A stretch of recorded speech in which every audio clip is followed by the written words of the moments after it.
Hey guys, welcome to April the 1st. There's no April Fool's jokes, so before I actually get into this, I just want to warn you that what I'm about to say is not an April Fool's prank. We've had another red day in the markets, and it's another big one. So it's 23,000. Following up from our big red day yesterday, we've had 23,000 lost today, which is, again, I'm kicking myself because we scaled back. We started with a much smaller account size today. Scaled back, was taking smaller size. Pre-market, everything's going for us. We've finished pre-market. We're approaching $5,000 green as we enter the trading market at the bell.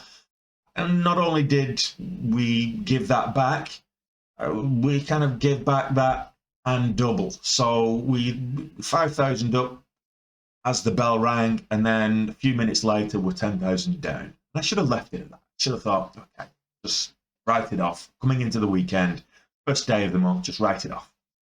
But I didn't. So I went looking for more, and not happy with the cuts and bruises I got from that embarrassment and that teaching of the market.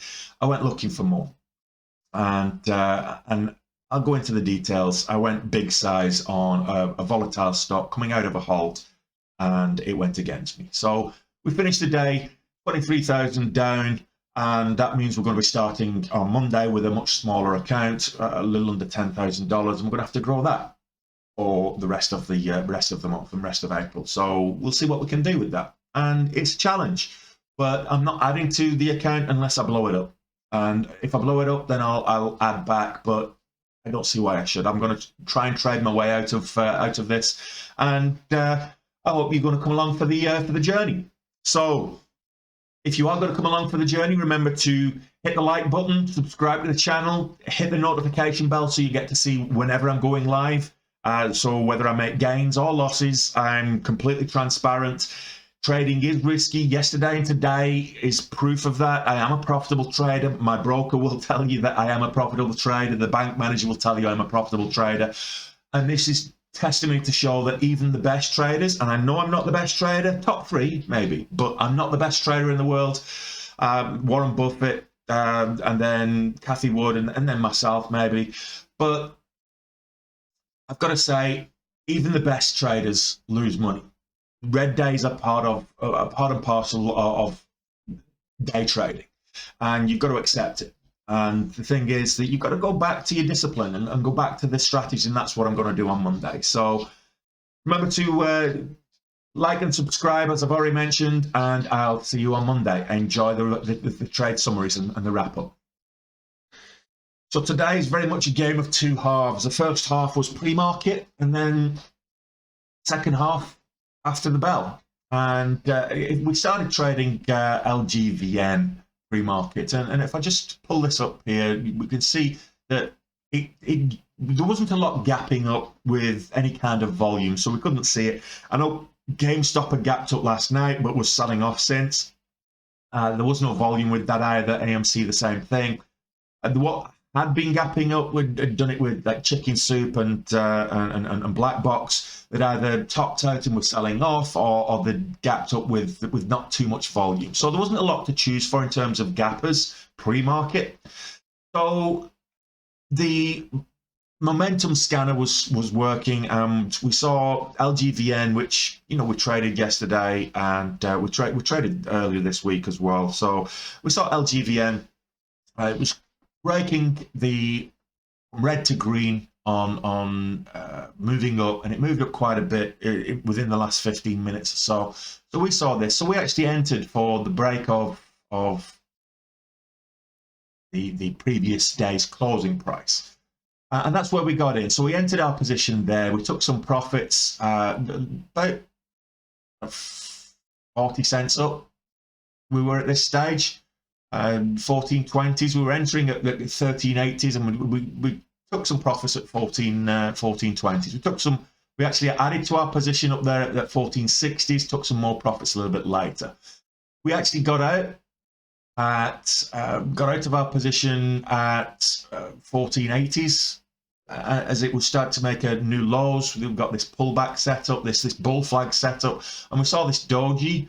And this doji down, if you actually check the volume down here, we can see that there's not a huge amount of volume on the doji, but the next candle, that dojis tend to be a change in sentiment, and they're a good reversal indicator in a lot of cases, or can be a good reversal indicator. So this little doji there, we were looking for that, but what we really wanted was the indication for volume. So I was looking for the previous red candle and the high of the previous candle, which was 1460. So that's where we got in, and for the break of that one, we saw the volume come in as well. So we got in and we added to our position as we broke $15. We then started taking profits as we moved up, and we added to our position up here for the break of $16, and we took a little bit of profit, and as we came back, we exited the position for a profitable trade. It started to range. Then we noticed that 1530 was being respected as a support level. We looked as it went up to break highs. We went up to break the $16 level. That's where we got in. We entered, I think it was 2,500 shares at this stage, and it pulled all the way back. So we looked for it getting in at the 1530s. I wanted to see if we could move up. We actually added to our position there, so we're 5,000 shares in. Kept coming back down, respecting this support level. Excuse me. As it moved up, we took profits. We took profits here and here, so we were looking at buying this range between $16 and $15.30. We took profits here and here, and as it came back down to $15.30, we added again. It didn't quite get up there, so we kind of decided, okay, we're just going to get out for break even on this level. We added back in there at 1530s, a little bit off. We were $5,000 up at this stage, over $5,000 up at this stage. Then we were looking for the move back up. We saw the move come with volume. We got in for the break of 16 here. It moved up and then came back down again. So we're in. We thought, okay, we'll give it 20 cents, and it moved back up. Didn't quite reach the highs, and then we got out at 1580. So I was stopped. We lost a little bit there. It was coming up towards the open. We're still $5,000 to the good at this stage. Just over $4,000 net, but $5,000 green on the trade profit and loss. So it was looking like a good start to the day. Now, as we started here, it kind of sold off and then moved up. We entered for the sell-off first, and then the break back up for the VWAP, and we entered, and it was a good trade. We added to the position up here for the break of 16s, and we took some off here for the $0.50 level was what we were looking for, but we kind of got filled up at 1640s, and that in itself was a good trade. As it pulled back, we decided, okay, we'll take some profit here, and then we exited this one at break even. So the rest of the position came off at break even. So we're in a good spot right now, and we're trading well. We're looking at our position, and we're in a profitable position. So we then decide, okay, we'll look for highs, and we're looking at here. The high of day was then the $0.50 level, 16.49. We looked for the break of 16.50, and we got filled at 16.64. That wasn't great. Well, I wasn't too worried about that, because I was thinking, okay, we saw huge volume. We're up here, 1664, but then it flushes. Instead of moving up, it went up to 1675. Instead of continuing up and testing 17, it flushed all the way down to 1475. We're in for 5,000 shares at this stage. We went in at 5,000 shares up here. So we added to our position. We weren't quick enough to escape. We hadn't set a physical stop loss. We've been trading pre-market, so we're trading kind of on mental stop losses. So this caught us in this big flush, and I'm thinking, okay, well, it's starting to move back up again. So I added to the position, doubled up the position for the break of $15 with a view to it moving back up and retesting 16 and then moving on to 17. So we're in now about 1570, 1580 as our average cost. And then it didn't move up. We didn't get the continuation in volume. It started to move back. So I cut it at 1490s and exited the position. It continued to move back down, 1475, move back up, and then that's where we exited. So at this stage, we're down $5,000, $10,000 swing. So we're up $5,000, over $5,000, and now we're down $5,000. So not happy with that trade. I should have just exited there, but I didn't. We saw, looking for momentum, we saw that USX was, let me just zoom out here so we can actually see what's going on.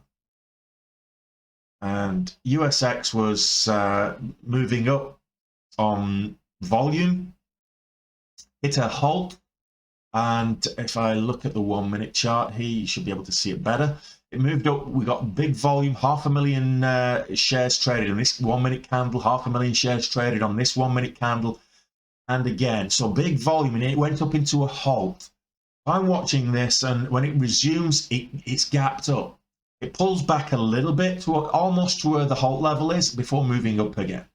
So we enter the position here at, we pull the trigger at $5. We get filled, that's kind of 510. We end up getting filled at 518.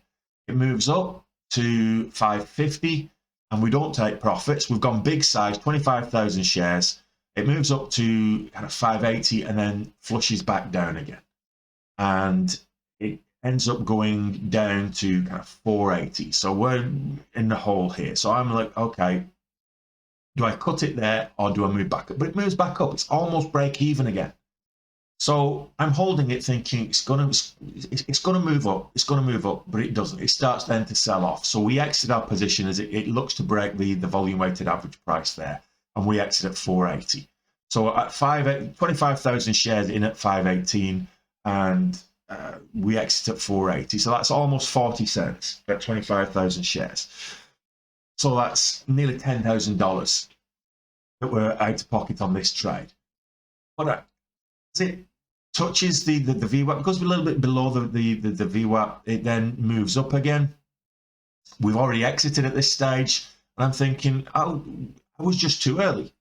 We're starting to see, a little bit of volume coming back in. So the volume candle overtakes the previous one. So I'm thinking we're going to get an increased volume. I was a little bit too early. I'll wait for if it makes a new high, beating this candle. If it's come down, if it makes a new high, then we'll enter and we'll ride it up. So I went in with 25,000 shares again. We got in for the break of $5 and 503, and it flushed all the way back down again. And we got out at 471, so 30-cent loss. So that put us down on the day 17,000 on that across two trades on that particular stock. 17,000. Add the 5,000 that we lost with LGVN as well. That puts us $23,000 down on the day. So not a good day. Not good trades. The entries, certainly with LGVN, we were trading it really well pre-market. The entries into the bell, into the open were on point again, and then I just traded badly. I just not taking profit. That big flush is what killed me. That big flush, $2 flush that was just too quick for me to react is what killed me. And then going in big size on a volatile stock with USX when we were already up at the highs. I really needed to have just held that. However, it is what it is, and easy come, easy go.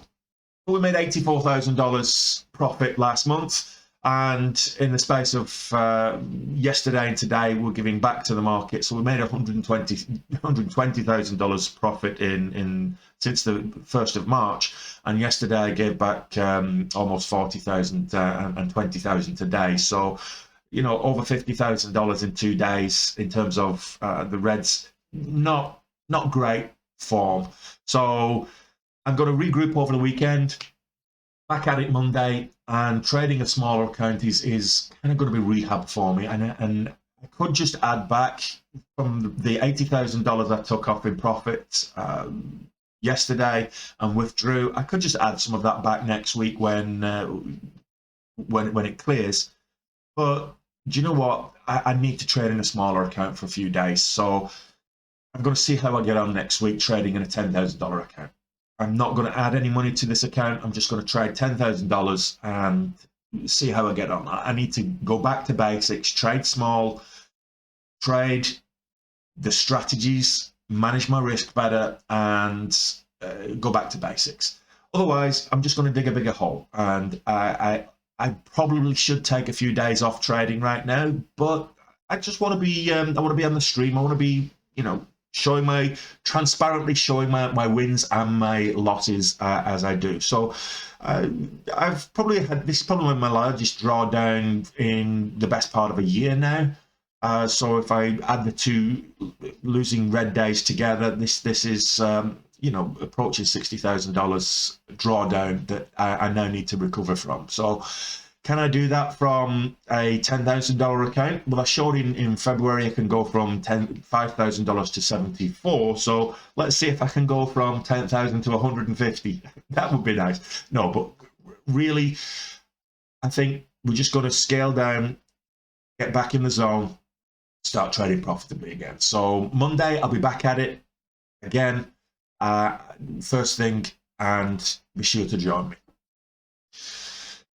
So we've got a drawdown to make up, but we're not going to do that overnight. We're not going to try and do that overnight. We start afresh on Monday. It's a $10,000 account on Monday that we start with, and we'll be trading from 2 hours before the market opens. So 7:30 market time, 12:30 British summertime, GMT or whatever it is, UCT I think it is. So if you want to join me 2 hours before the market opens on Monday, remember to smash the like button, the thumbs up, subscribe to the channel, hit the notification bell. You'll be notified when I do go live. You'll be notified when I post another video. I'll be posting some more content and some more tutorials over the weekend. So remember to subscribe to the channel, and I will see you on Monday. Have a good weekend. Thank you very much.